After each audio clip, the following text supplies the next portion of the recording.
So today we're doing compassion, which is wishing sentient beings to be free of their suffering. And that can also be material, it can be very worldly, just safety. For animals, for example, the wish that they are not harmed or don't have to live in fear all the time.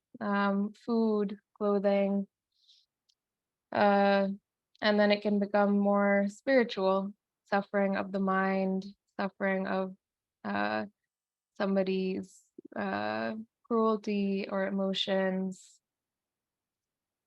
And then, of course, ultimately, we wish sentient beings to be free of the root of suffering, which is the self grasping mind and self grasping ignorance.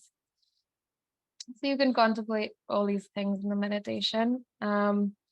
First, we are going to start with our usual settling of the body and the mind to really form a foundation in which we can deepen our contemplation practice. It's like if a ship is rocking in the wind, then you can't really stabilize yourself enough to go as deep into the ocean to see anything. If you're in a submarine and you're being thrashed around back and forth, you can't go deep into the ocean. You're sort of fighting the waves and fighting the strong forces. So the stabilization of the body and mind is really important to start with before any insight or vipassana practice.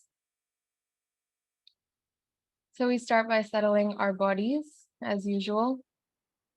You can do a short body scan from your legs, making sure your knees are falling just below the hips. You can add an extra cushion if needed under your hips.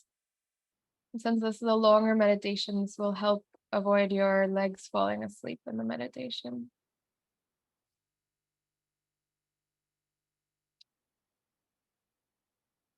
And our hands can be resting in our lap or on our knees, making sure our elbows are slightly away from the body to allow the wind energy, prana, to flow through, also helping keep us alert. It's also a posture of confidence and openness rather than keeping our body scrunched up or keeping it open to the world.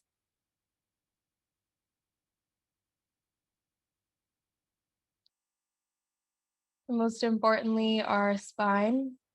You can imagine a string running all the way from the base of your spine through your neck, up through the crown of your head, and very gently pulling you up, which naturally relaxes your neck and elongates it, naturally relaxes your shoulders, relaxes the muscles around your back, all while straightening the spine.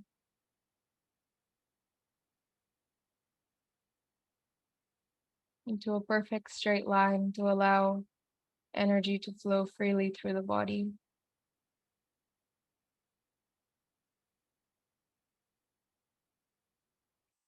Remembering that the mind and the body are very, very connected. And so if our body posture is not quite what we want it to be or quite comfortable, then it will affect our meditation as well. So just being mindful of your posture, relaxed, yet stable and confident.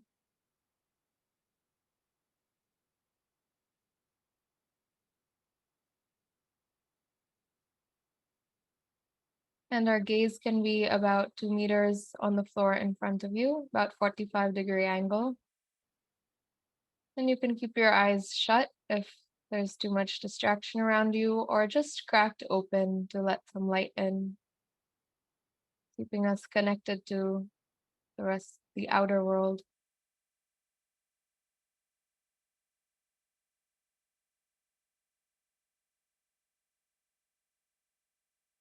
Our tongue is resting on our upper palate, preventing saliva from forming in the mouth, which can cause more distractions in our meditation. And finally, relaxing the muscles in the face, the jaw, the cheekbones, the tension held between the eyebrows, the forehead, the head. And if it helps, you can put a little smile on your face and allow those muscles to relax naturally.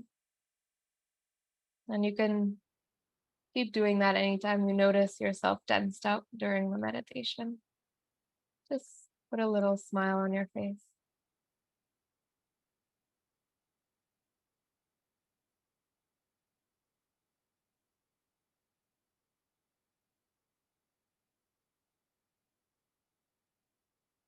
Take a moment to breathe into whichever parts of your body feel tense and tight.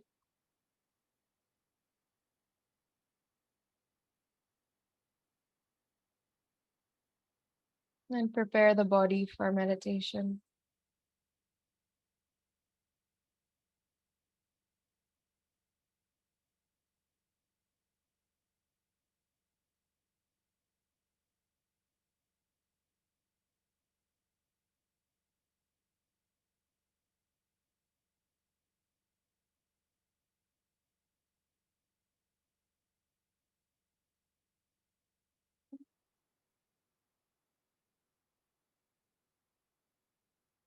Now we shift into our motivation. Again, another very important component which nourishes the soil of the mind and makes it ready for seeds to be planted in it, for dharmic seeds to be planted.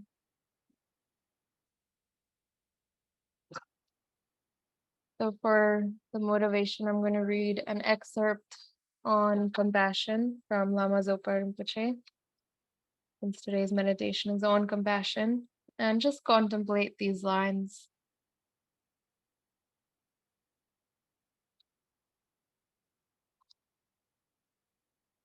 When we realize that being caught up in samsara is the most frightening thing, we won't be able to stand it for even a second. But not only that, so many sentient beings have to suffer for us, for our comfort, for our survival. So many beings suffer so that we can enjoy shelter. So many sentient beings are killed so that we can have clothes. So many sentient beings have to die so that we can eat and drink.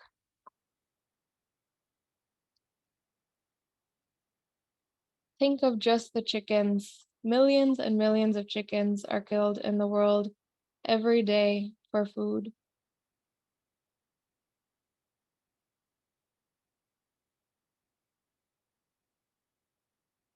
And so many sentient beings have to create negative karma by killing the chickens and all other beings for our food and our clothes.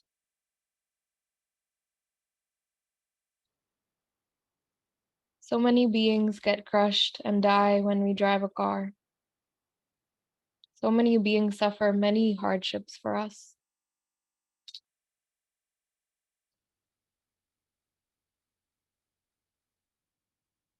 Therefore, you must listen, reflect, meditate on, and practice the path that has been revealed by the wise, compassionate, kind, omniscient one, Guru Shakyamuni Buddha.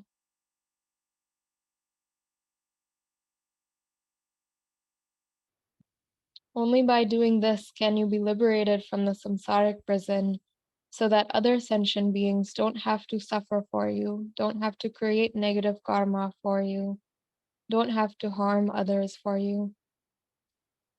And not only that, we also have the responsibility to liberate other sentient beings as well.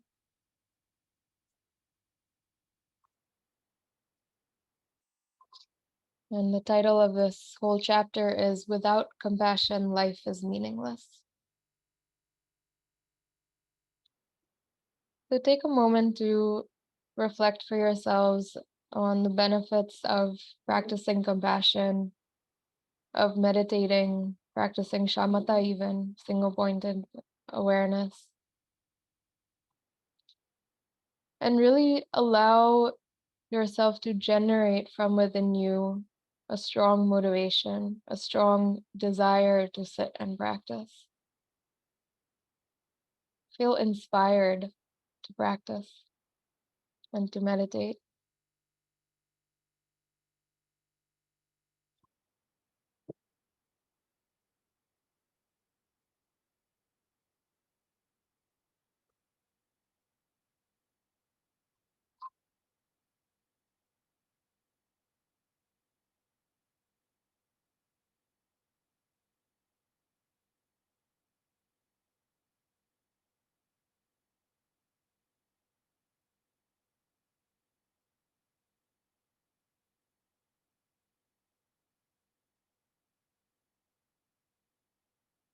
You can even think about an example in your daily life where somebody was compassionate to you or you were compassionate to them, maybe not responding in an equal way to somebody else's anger.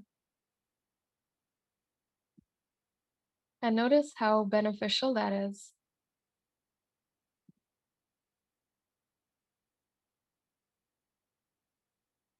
That practice of compassion.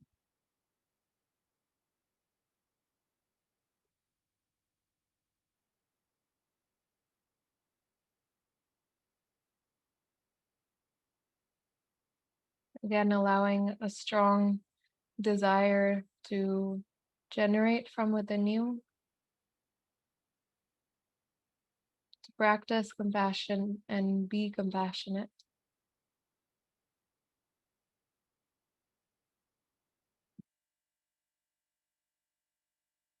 Compassion is actually the most essential part of becoming a bodhisattva.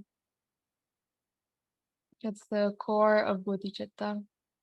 And so, if we wish to become bodhisattvas and help all sentient beings, we have to practice compassion. There's no other way.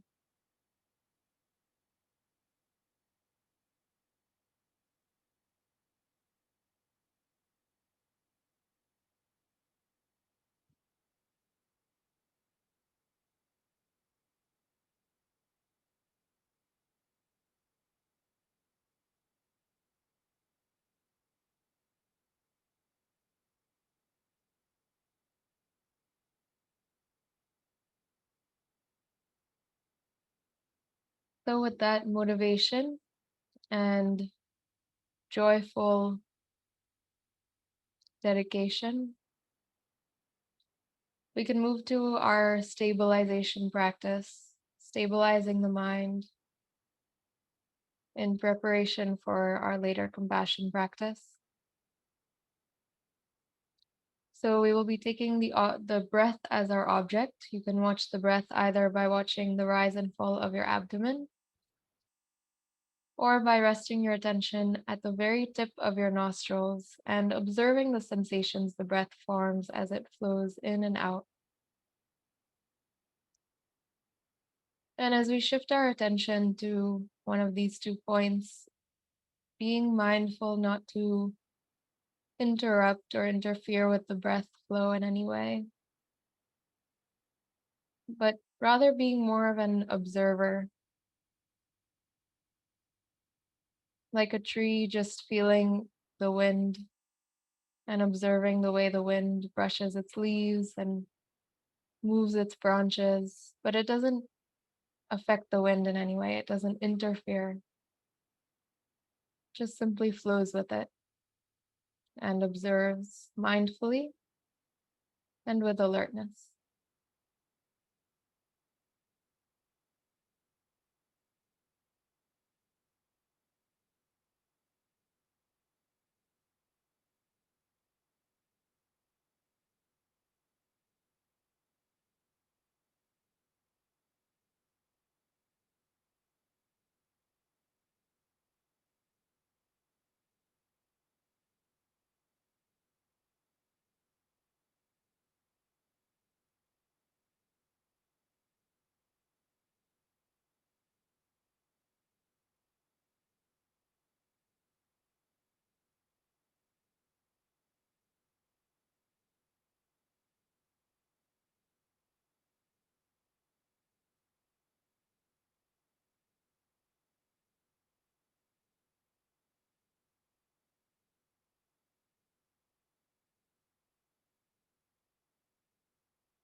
If you notice your mind wandering away from your breath,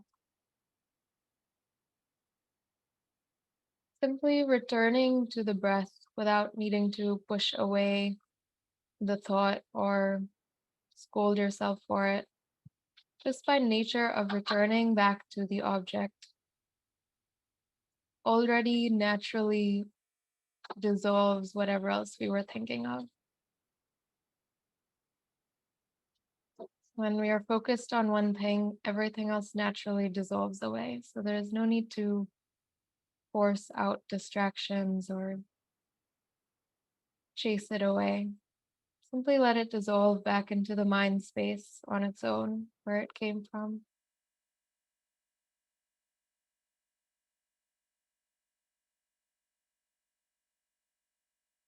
Back into the clear sky-like space of the mind.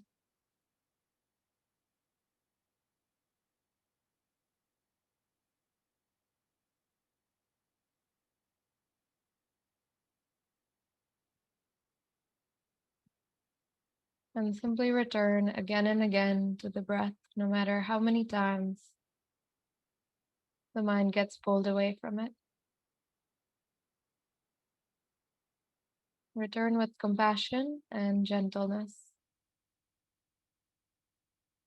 It's like building a muscle of the brain. Each extra push-up you do is going to strengthen your mind, your body more and more. And in the same way, every time you return to the breath, it will strengthen your single pointed concentration more and more.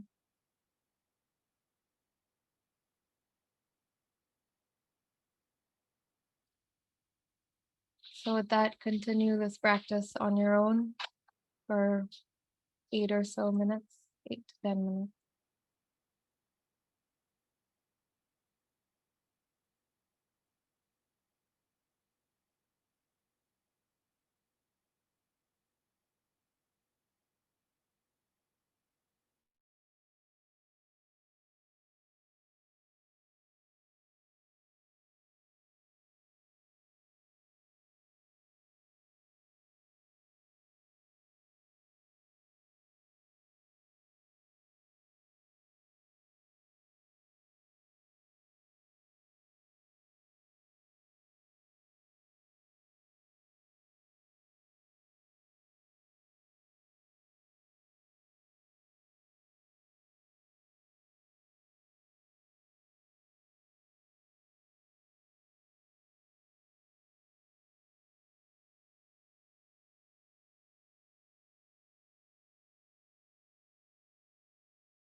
You're welcome to stay with the breath for another minute or so. And otherwise, if you wish to just stretch your legs a little bit as we transition into the second part of the meditation, the compassion practice, feel free to stretch your legs or have a sip of water. Try not to distract your mind too much. Probably don't check your phone or other devices.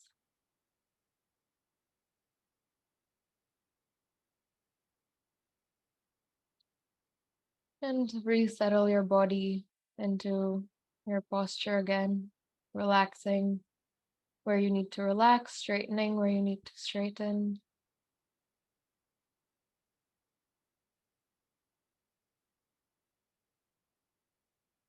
Just quickly refreshing the body.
So, to start off our compassion meditation, I'm going to read a passage from Lama Zopa Rinpoche and Lama Yeshe, the book I showed earlier, on what is suffering. And once we can really understand suffering, then we can more easily generate compassion for those in suffering and for ourselves as well. So just listen to these words and reflect on them.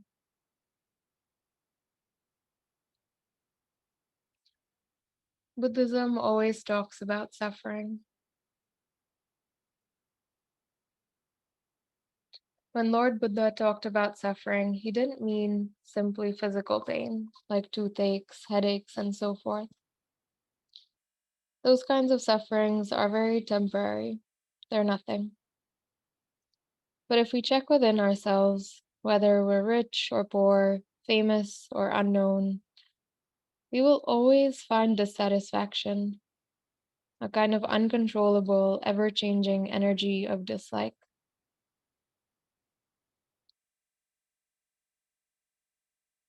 That energy, too, is suffering.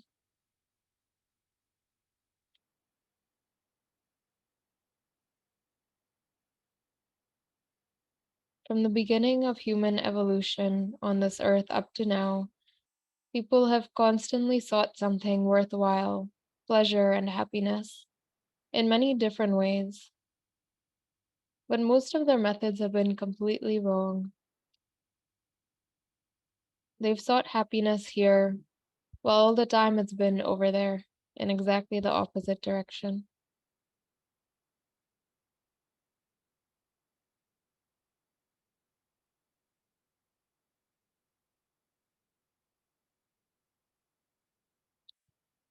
We can check historically what people have believed through the ages and how they've sought fulfillment in different ways.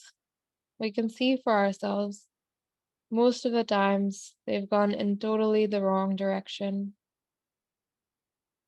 And we can think about wars, for example, colonization, political decisions that have been made, treaties, bills, and also on personal levels, families destroyed, money wasted.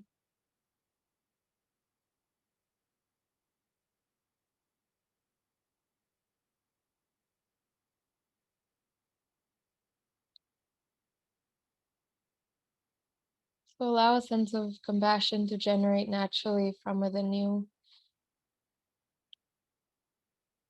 And first and foremost, we must start with compassion towards ourselves because we are also a sentient being who is suffering. We also constantly, maybe many times a day, make decisions that we think will bring us happiness or end our suffering, but actually it doesn't, or it even causes us more suffering.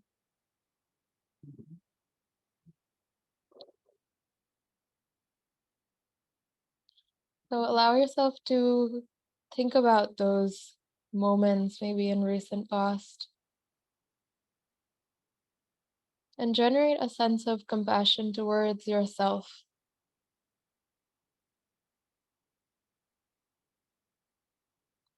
thinking that those things I said, or those things I did, or those things that I bought were out of a desire to be happy, to be free of some kind of pain or suffering. But I just did it in maybe the wrong way, or not the healthiest way.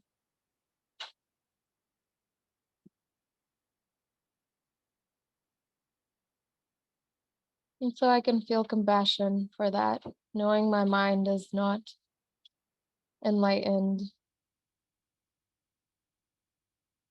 knowing that I don't have a clear seeing mind.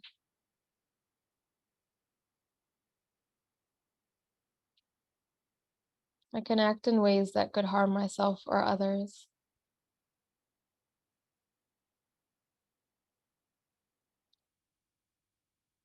Allow yourself to feel compassion towards yourself for that,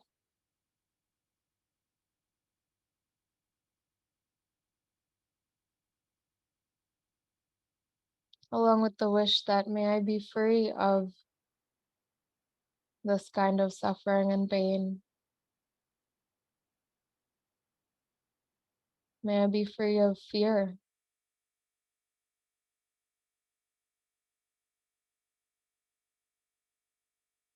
May I be free of ill will.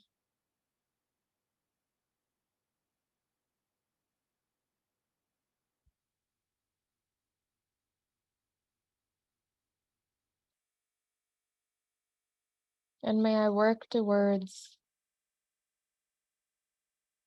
that freedom from, as Lama Zopa Rinpoche says, the prison of the mind.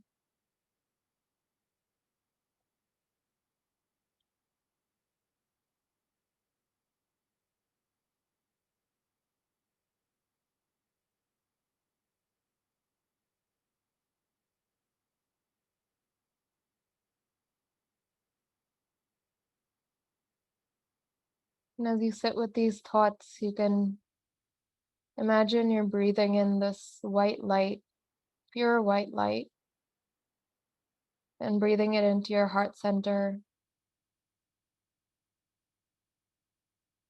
And it purifies a black smoke inside,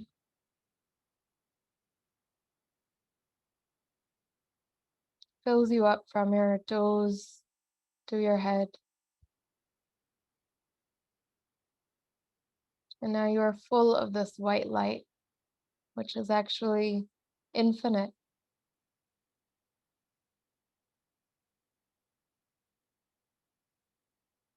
It's coming from the Buddha nature of the mind, the pure nature of the mind.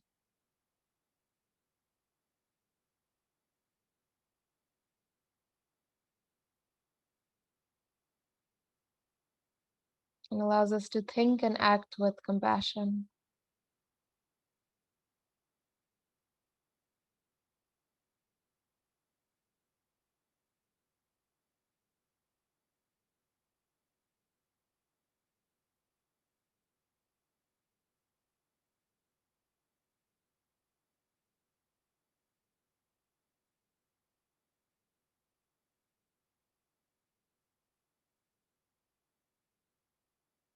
And now directing our attention outwards. First, bring to mind somebody who is somebody very easy to feel compassion for, almost spontaneous compassion, that you really wish them to not suffer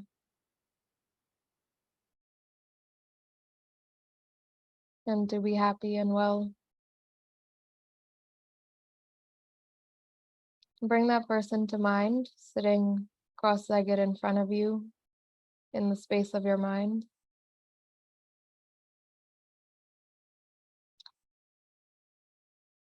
And notice that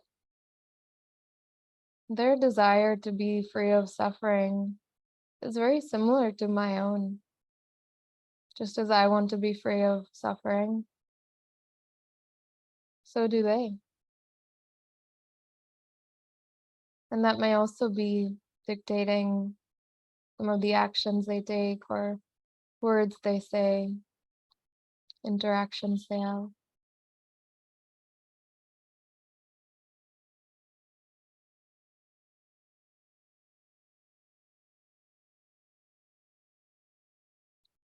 And so generating the wish from that same ball of light from within and sending it to this person, genuinely wishing, may you be free of your suffering.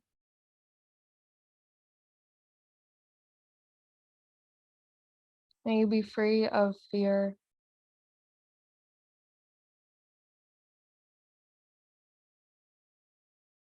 May you be free of ill will.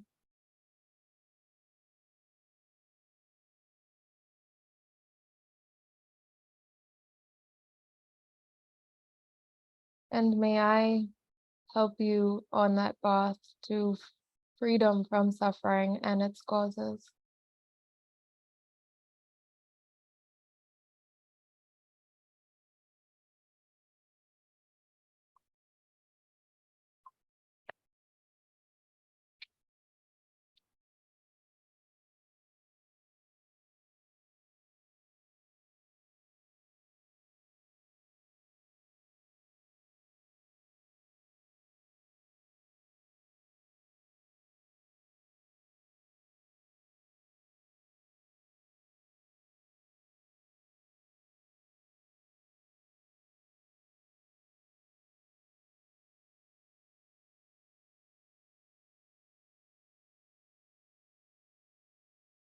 And now letting this person dissolve back into the space of your mind.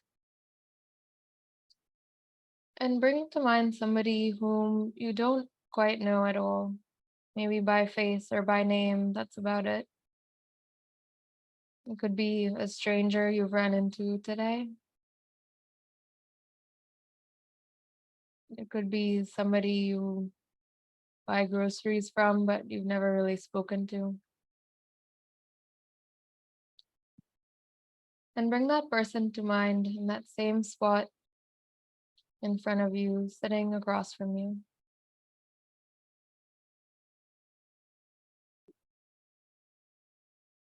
And think about the ways in which they may be suffering. Maybe trying to make ends meet, trying to keep a family happy, trying to hold a marriage together,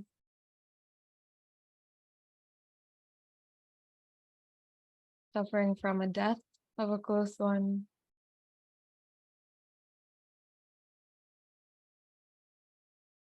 Maybe they can't get a roof over their heads.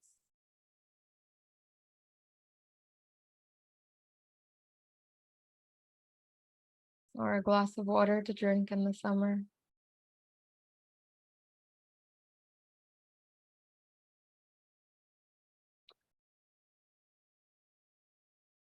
And notice the similarities between how me and this loved one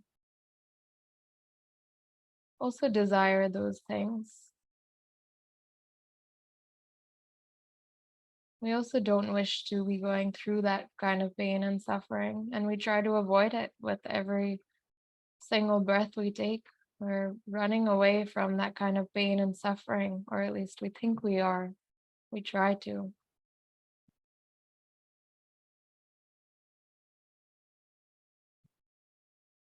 Actually, this person is not so different from me or my loved one.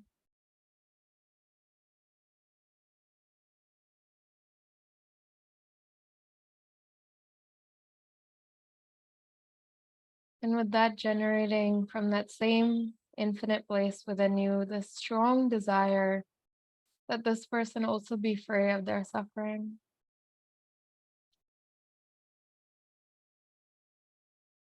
And forming the same wish, may you be free of suffering and fear.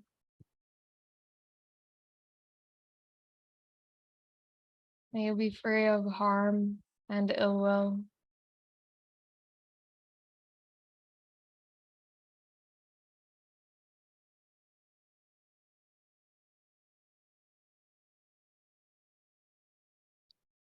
And may I help you on that path. May I aid in your freedom from suffering and its causes.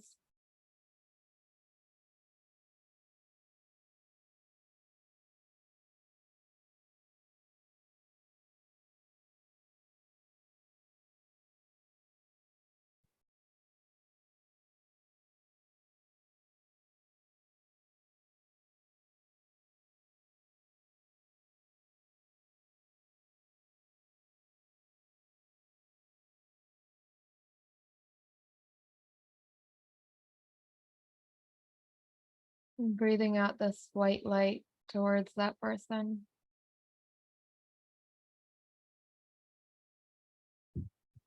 Coming from a genuine wish that they be free of suffering.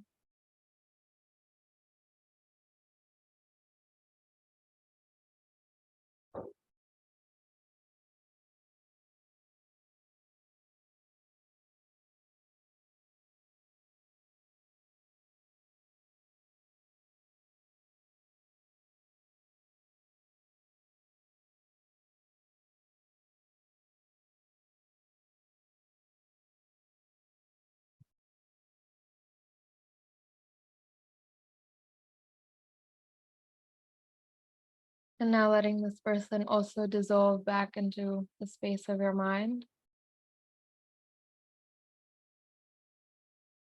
And now bringing to mind somebody who is a difficult person in our lives, who may have hurt us in some way, or whom we just don't like very much. I'd say on a scale from 1 to 10, about 4 or 5, not somebody too difficult.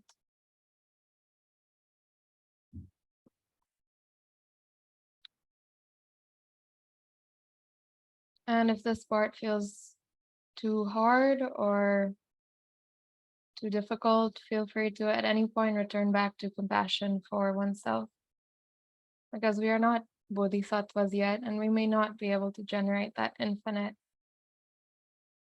indiscriminate compassion towards all beings. And that's okay. So we can return back to compassion towards ourselves for that.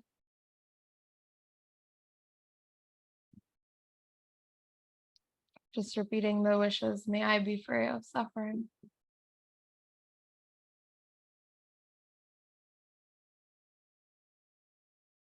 But for those who can bring this person to mind, can bring them into the mind space, sitting cross-legged in front of you.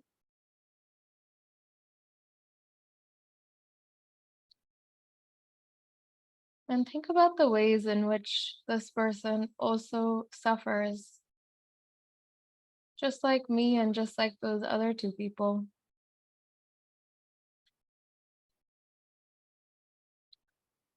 Is it or is it not very similar? You can think for yourself.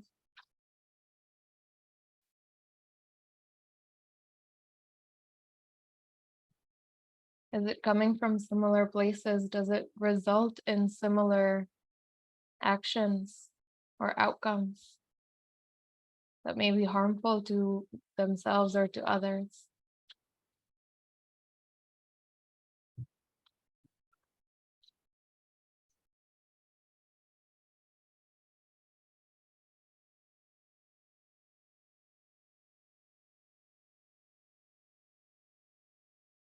notice how this person and myself are actually not so different. This person whom I hate so much or whom I have such a difficult relationship with, we're actually fundamentally very similar in our desire to be free of suffering,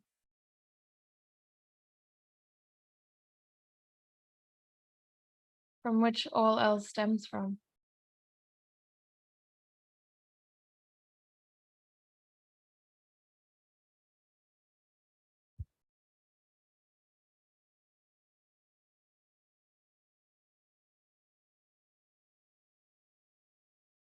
So why should I be cruel to this person or feel they need to be punished?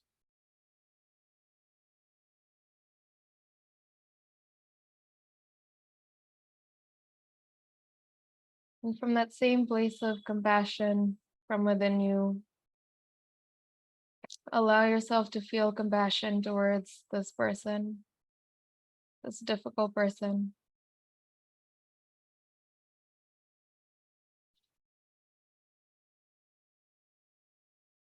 and thinking, may you be free of your suffering. May you be free of pain and ill will.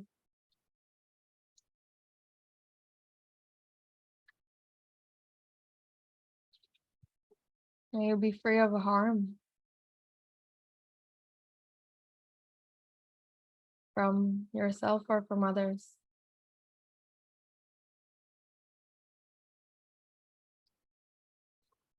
And breathing out this white light towards this person simultaneously.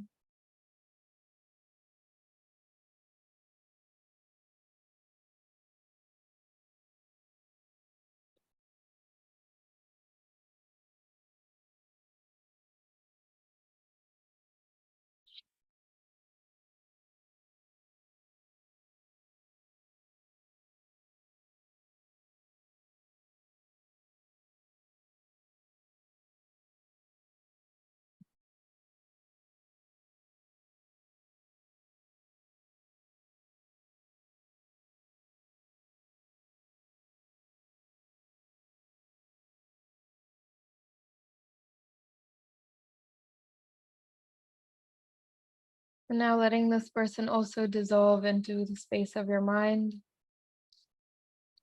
and expanding your awareness out even beyond your own world and bringing all sentient beings, animals, humans, even other universes into your mind.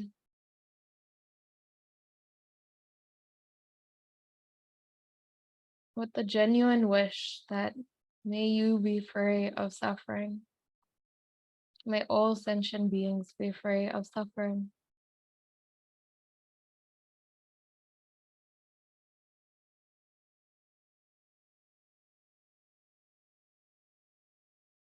May you all be free of pain.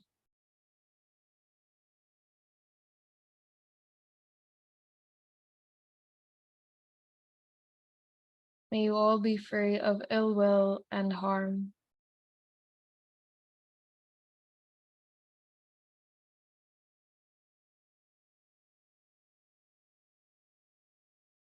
And may I aid you in attaining that freedom from suffering and its causes. May I take it upon myself to do that.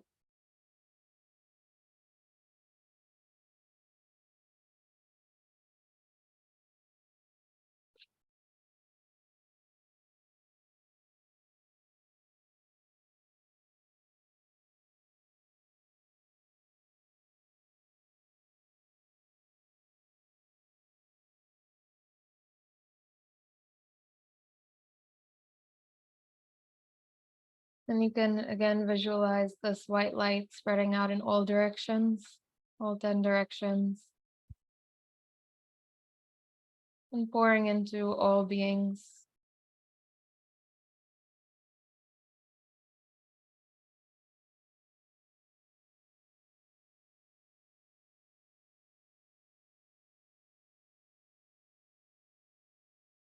And really thinking that with every action I take, every word that I say, if it comes out of compassion, imagine how much I could benefit beings and lighten their suffering.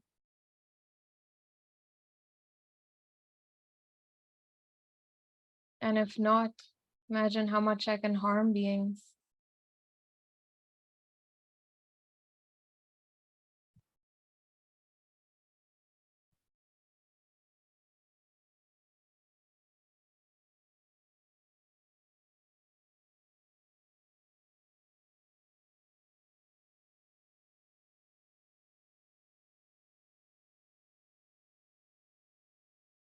And with that, I will end with another short reading from Lama Zopa Rinpoche on the importance of compassion.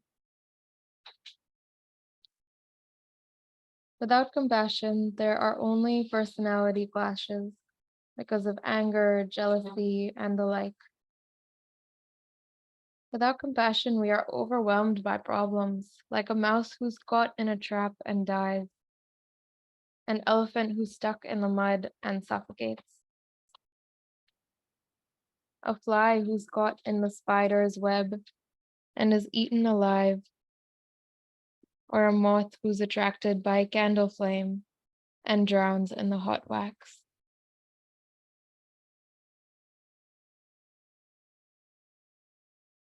Without compassion in your heart, your life is enmeshed in problems until the day you die. Without compassion, all you have is ego, which harms numberless sentient beings, both directly and indirectly, including those in the whole world, in your country, your parents, your partner, your children, and yourself.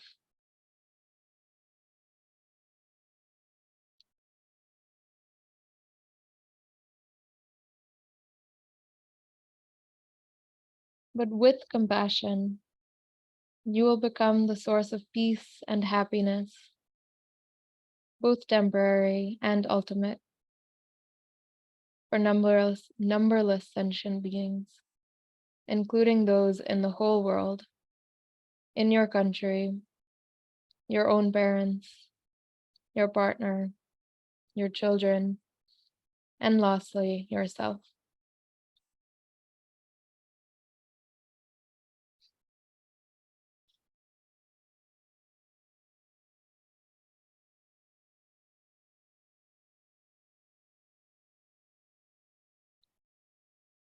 And with that strong generation of compassion from within, we dedicate towards this liberation of all beings from that suffering that misguides us, like the moth attracted by the candlelight and that dies in the hot wax of the candle.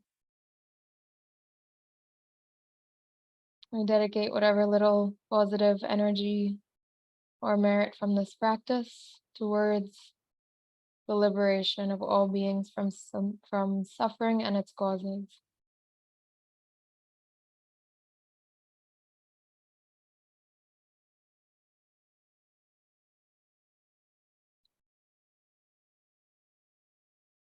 And also to our precious teachers, Lama Zopa Rinpoche and Lama Yeshe, the founders of FPMT, which our center is a part of, Tushita, and all other teachers who teach us, who really embody compassion, whom we can look to see what compassion looks like.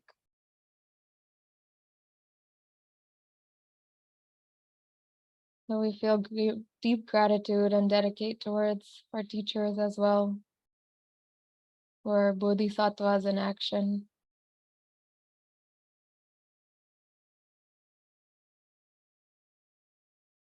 And dedicating towards our own efforts and our own journey to becoming like that, to being bodhisattvas in action, to being compassionate beings, and cultivating this mind of bodhicitta,